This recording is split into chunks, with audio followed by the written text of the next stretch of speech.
কথায় আছে ঠেকে নাকি স্বর্গে গেলেও ধান ভাঙে। আমাদের বাঙালিদের বিষয়টাও সেম এরকমই। আমরা ডিসকাউন্ট শুনলেই পাগল হয়ে যাই। এরপর আমরা কোয়ালিটি কোয়ান্টিটি কোনো কিছুই আসলে আমাদের মাথায় থাকে না। তো আমি যেহেতু বাঙালি, যত যেখানেই থাকি না কেন ডিসকাউন্ট শুনলে তো আমার মাথা পাগল হবে। তো বাসার সামনেই মাত্র 580-তে একটা চিকেন বিরিয়ানি দিচ্ছে, শুনেই আমি পাগল হয়ে গেলাম। কোনো রেডি হওয়া নেই, কোনো কিছু নেই।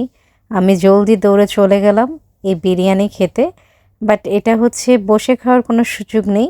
সো আমি রুমেই নিয়ে আসবো, যেহেতু মাত্র 5 টাকা। 5 টাকা না, আসলে 580।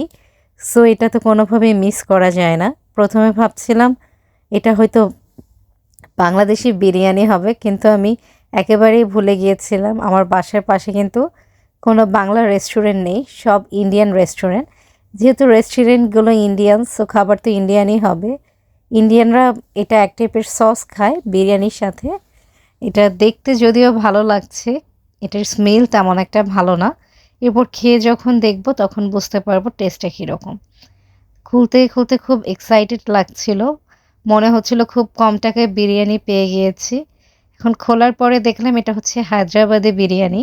জেনে এলে আমার বাসমতি চালের বিরিয়ানি ভালো লাগে না। বন্ধুরা, তোমরা কমেন্ট করে জানাতে ভুলো না তোমাদের কাছে বাসমতি চালের বা হায়দ্রাবাদি বিরিয়ানি খেতে কেমন লাগে। বিরিয়ানিটা একেবারেই গরম ছিল, তো খোলার সাথে সাথে খুব ভালো একটা স্মেল পাচ্ছি চিকেন বিরিয়ানি। তারপরও আসলে স্মেলটা খুব ভালো এসেছে। বাসায় দেখা যায় আমরা যখন বাসমতি রাইস রান্না করি এতটা ভালো রান্না হয় না।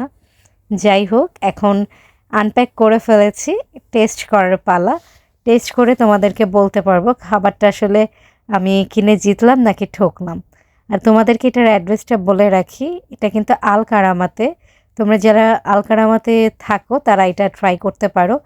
এখানে প্রায় প্রতিদিনই দেখা যায় বিভিন্ন ধরনের অফার দিয়ে থাকে। তোমরা এই অফারটা না পেলেও অন্য কোনো অফার তো ডেফিনেটলি পেয়ে যাবে।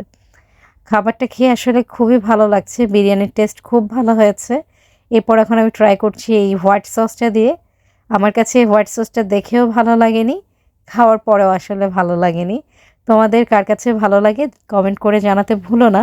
আর অবশ্যই ভিডিওটি লাইক, কমেন্ট এবং শেয়ার করে দেবে। আল্লাহ হাফিজ।